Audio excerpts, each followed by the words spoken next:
رہنے کے لیے ضروری ہے کہ دنیا کی محبت ختم کرے. جس کے دل میں دنیا کی ہوس ہے وہ خوش رہنے کے علاوہ دنیا کا ہر کام کر سکتا ہے. سمجھتے ہو؟ جب وہ دنیا کو مسافر خانہ نہیں سمجھے گا تو پاگل ہوتا رہے گا. ابے اس کے پاس پلاٹ آ گیا, ابے اس کے پاس گاڑی آ گئی, ابے اس کا امریکہ کا ویزا لگ گیا, ہم یہاں ٹھیلے بیچ رہے ہیں, ابے یہ سیدھا سیدھا بولو بھائی بھاڑ میں جائے. جب بحریہ ٹاؤن کے مالک کا جنازہ اٹھے گا تو میرے دوست نے 2 پلاٹ لے لیے تو کون سا تیر مار دیا؟ جو اونر ہے وہ مر جائے گا. ختم بھائی. تھوڑے دنوں میں ٹماٹر بیچو, رکشا چلاؤ, لینڈ کروزر میں گھومو, یہ تھوڑے دن کے کھیل ہیں, اس کے بعد ختم. قارون جب اپنے خزانوں کے ساتھ مارکیٹ میں آیا نا, قرآن کہہ رہا ہے, قرآن نے تو مارکیٹ کا لفظ استعمال نہیں کیا, جب اپنے خزانوں کے ساتھ قارون مارکیٹ میں آیا ایک دفعہ پورے جاہو جلال کے ساتھ, پبلک نے جب اس کا پروٹوکول دیکھا اور خزانے دیکھے, اس کا لباس, جب بڑا آدمی جا رہا ہوتا ہے نا بڑی عزت دی جاتی ہے, تو بے وقوف لوگ رالیں ٹپکانا شروع کرتے ہیں, یا لیت لنا مثل ما اوتی قارون.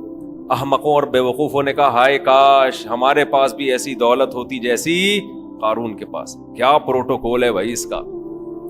تو قرآن کیا کہتا ہے؟ علم والوں نے کہا ویلکم, برباد ہو جاؤ, تمہارا ناس ہو جائے. جب انسان بہت ہی الٹی بات کرتا ہے تو آدمی کہتا ہے تیرا ناس ہو, تو برباد ہو جائے, کہ بیکار باتیں کر رہا ہے بیٹھ کے. کیا کہنے لگے؟ ویلکم, تباہ ہو جاؤ. یہ ویلکم نہیں ہے, کیونکہ ایک جگہ کہیں ہم عربی گرامر پڑھ رہے تھے تو پرانے زمانے میں جب متحدہ حقیقی بنی تھی نا, وہ 90s کی بات ہے, تو ایک جگہ لکھا تھا ویلکم آفاق احمد. تو ہم عربی گرامر پڑھ رہے تھے, میں اس کو پڑھ رہا ہوں ویلکم آفاق احمد. اب ویلکم کا معنی تو بددعا ہے کہ تم تباہ ہو جاؤ. تو میں حیران ہوں کہ انہوں نے اپنے قائد کو گالی کیوں دی ہوئی ہے. میں وہاں کھڑا ہوا سوچ رہا ہوں کہ اپنا قائد بھی متحدہ حقیقی بنی تھی نا, تو وہ قائد بھی مانتے ہو آفاق احمد کو, اور تم کہہ رہے ہو اور گالی بھی دے رہے ہو تم تباہ ہو جاؤ. پھر کسی نے بتایا بھائی یہ ویلکم نہیں ہے, یہ ویلکم ہے.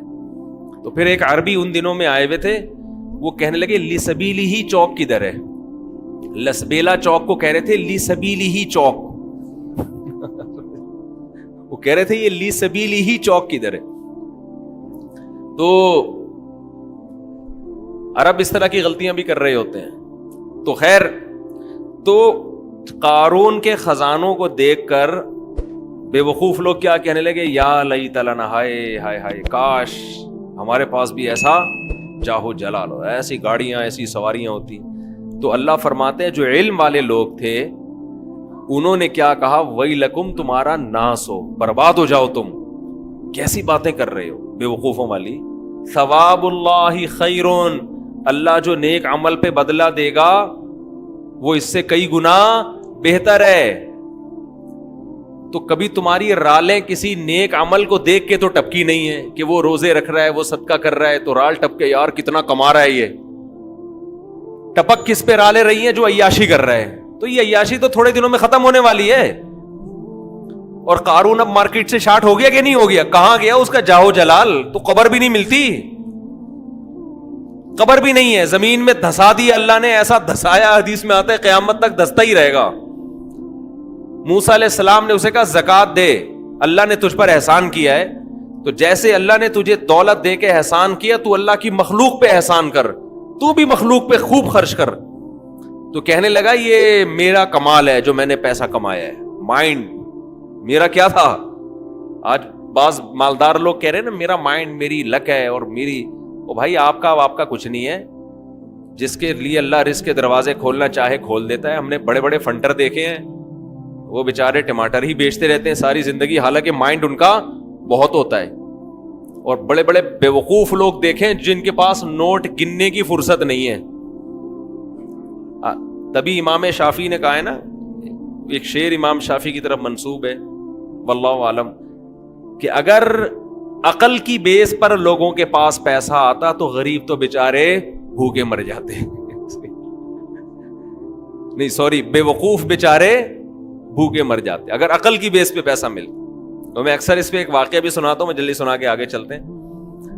ایک مالدار آدمی, ہمارے حضرت یہ واقعہ سنائے کرتے تھے پرانے زمانے کا, ایک بہت مالدار آدمی تھا,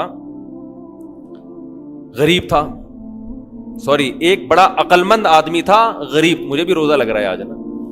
ایک بڑا عقل مند آدمی تھا مگر تھا کیا؟ غریب. اکثر ایسے ہی ہوتا ہے عقل مندوں کے پاس پیسہ نہیں ہوتا. لیکن یہ قاعدہ کلیہ نہیں ہے. مالدار بولیں گے مفتی صاحب ہمیں بیوقوف کہہ رہے ہیں. تو اس نے دیکھا کہ ایک آدمی بڑا مالدار تجارت کا سامان لے کے جا رہا ہے. بیوقوف اتنا ہے کہ اونٹ کے ایک طرف چاول کی یا جو بھی امپورٹ کر رہا ہوگا جو بھی چیز اس کی بوریاں لادی ہوئی ہیں, اور بیلنس برابر کرنے کے لیے اونٹ کے دوسرے طرف ریت کے بورے رکھے ہوئے ہیں تاکہ بیلنس کیا ہو جائے. 10 بوریاں چاول کی یہاں ہیں تو وزن برابر کرنے کے لیے 10 بوریاں ریت کی ادھر.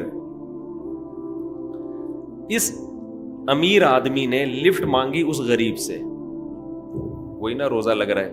اس عقل مند آدمی نے لفٹ مانگی اس بے وقوف سے, کیونکہ یہ عقل مند غریب تھا. تو اس بے وقوف نے اس کو لفٹ دے دی کہ چل تو میرے ساتھ اونٹ پہ بیٹھ جا.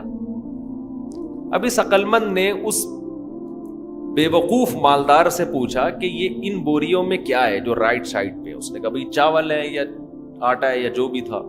کہا یہ لیفٹ پہ کیا ہے؟ اس نے کہا یہ ریت ہے. تو کہا تو ریت کا بزنس کرتا ہے؟ کہہ رہے نہیں, یہ بیلنس برابر کرنے کے لیے. اس عقل مند نے اس سے کہا کہ ابے بے وقوف آدمی, 10 بوریاں اگر یہاں ہیں تو 5 بوریاں ادھر کر دے, اس سے بیلنس کیا ہو جائے گا. اونٹ پہ تو نے بلا وجہ کا ڈبل لوڈ ڈالا ہوا ہے, اور یہ 10 بوریاں بھرنے میں کتنا ٹائم لگا ہوگا. تو بے وقوف آدمی تو یہ کر لے نا کہ 5 یہاں کر دے اور 5 وہاں کر دے. اس نے کہا یار یہ تو بڑی لاجک کی بات کی ہے. اس نے نیچے اترا, اپنے مزدور کو جو بھی ہوگا اس کے ساتھ اس کو بولا بھائی بوریاں ہٹا, 5 چاول کی بوریاں یہاں کر دے اور 5 یہاں. اونٹ کی سپیڈ بھی تیز ہو گئی اور اونٹ کو بھی سکون کا سانس آیا, بڑا خوش. اب اس غریب آدمی سے اس بے وقوف نے انٹرویو لینا شروع کیا کہ تو کرتا کیا ہے. اس کا خیال تھا کہ یہ تو ارب پتی ہوگا جو اتنا عقل مند ہے, جس نے مجھے اتنے اچھے مشورے دیے. یہ خود کیا ہوگا, یعنی یہ میرے جیسے بے وقوف کے پاس اتنا پیسہ ہے تو اس عقل مند کے پاس تو اس کی تو ملیں چلتی ہوں گی نا. تو اس سے پوچھا تو کرتا کیا ہے. اس نے کہا یار میں تو غریب آدمی ہوں, جس کام میں ہاتھ ڈالوں برباد. میرے پاس تو سواری بھی نہیں ہے, تبھی تو میں نے تجھ سے لفٹ مانگی ہے. اس نے کہا اتر نیچے. نیچے اتر, اونٹ کو واپس گھمایا, 5 بوریاں دوبارہ ادھر کی اور ریت کی بوریاں دوبارہ بیلنس برابر کرنے کے لیے ادھر ڈال. بولا تیری عقل کی وجہ سے تیرے پاس جب 1 کوڑی روپیہ نہیں ہے تو میں بے وقوف تجھ عقل مند سے 1000 گنا بہتر. میں تیرے مشوروں پر عمل کروں گا نا, میں بھی تیرے جیسا بن جاؤں گا. مجھے اپنے اسٹائل سے چلنے دے جیسا چل رہا ہوں. سمجھ رہے کہ نہیں سمجھ؟ میں جیسے اپنے اسٹائل سے چل رہا ہوں مجھے چلنے دے. اگر تیرے مشورے پر عمل کیا نا تو میں بھی تیرے جیسا غریب ہو جاؤں گا. لو کان بالحیل الغنا لوجدتنی بنجوم اقطار السماء تعلقی. امام شافعی کا غالباً شعر ہے کہ اگر تم دیکھتے محنت سے پیسہ ملتا تو میں پیسے کی تلاش میں آسمان کے ستاروں تک پہنچ جاتا. ہم نے دیکھا ہے بعض لوگوں کا ایک شوق ہوتا ہے, شوقیہ کچھ چیزیں پالتے ہیں رکھتے ہیں, وہ شوق ان کا بزنس بن کے ان کو کروڑ پتی بنا دیتا ہے, حالانکہ انہوں نے سوچا بھی نہیں ہوتا کہ اس شوق سے ہمیں کیا ملے گا, پیسہ.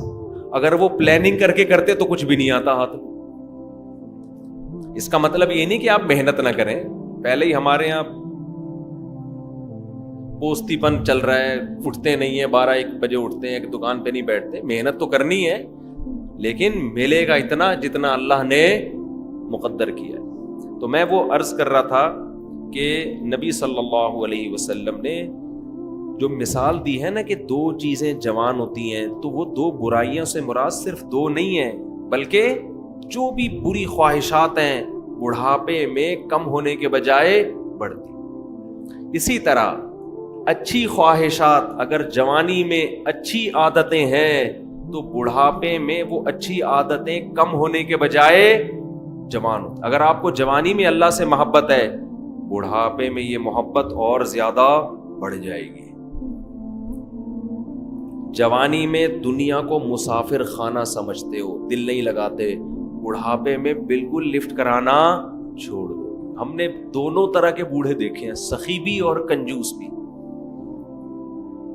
جو سخی ہوتے ہیں وہ بہت سخی ہوتے ہیں، کیونکہ وہ جوانی میں سخی ہوتے ہیں نا، تو یہ سخاوت بڑھاپے میں ان کی بہت زیادہ بولو بڑھ جاتی. پھر وہ جاگیروں سے دل لگانا بالکل چھوڑ دیتے ہیں، بالکل چھوڑ دیتے ہیں. اور جو کنجوس ہوتے ہیں نا جوانی میں، بڑھاپے میں اللہ کی پناہ آدمی کانوں کو ہاتھ لگا، نوٹ نظر نہیں آ رہے ہوتے، ایسے ایسے گن رہے ہوتے ہیں بیٹھ کے. یہ میں نے اپنی آنکھوں سے دیکھا ہے، نظر نہیں آ رہا نوٹ، دیکھ رہے ہیں یار کم تو نہیں پڑ گیا، یوں یوں یوں کر کے نا چیک کر رہے ہیں کہ اس میں اصلی ہے. ابے اب تو نقلی بھی ہے تو کیا کرنا ہے؟ اب تو اگر نقلی بھی ہے تو اپنے دانت نہیں ہے کھانے کے لیے، پیٹ میں آنت نہیں ہے کھانے کے لیے، چبانے کے لیے دانت نہیں، کھانے کے لیے آنت نہیں، تو اصلی نقلی کا رہ کیا گیا؟ شوگر کے آپ مریض ہیں، مٹھائی آپ نہیں کھا سکتے. اب تو آپ کو بچے پال رہے ہیں، اللہ اللہ کرو، مصلے پہ ٹائم گزارو اور نکل لو پتلی گلی سے. اللہ زندگی دے سارے بوڑھوں کو، لیکن اب تو یہ سوچ ہونی چاہیے نا. نہیں جناب، ایسے ایسے گر رہے ہوتے ہیں، اتنے لالچ، اتنی ہوس، اور ایسا پراپرٹی میں دل لگائیں گے، ادھر پلاٹ. ایک بوڑھے کا فون آیا میرے پاس، غیبت اس لیے نہیں، کسی کو کیا پتا کس کی بات کر رہا ہوں، میرا خیال ہے 85 سال تو ان کی عمر ہوگی، اور 10 قسم کی بیماریاں. کہنے لگے، رو رہے تھے، میرے بیٹے کا کاروبار کا نقصان ہو گیا، گھر میں بڑے مسائل آ رہے ہیں، رزق کی تنگی ہے، میں بہت ٹینشن میں ہوں. میرا دل مجھے ترس آیا، میں ان کا مذاق نہیں اڑا رہا، مجھے ترس آیا. میں ان سے کہوں کہ حضرت آپ کی کیا رزق کی تنگی، آپ کی زندگی گزر چکی ہے، آپ نے ویسے ہی 2 پاپے صبح چائے میں ڈال کے کھانے ہیں،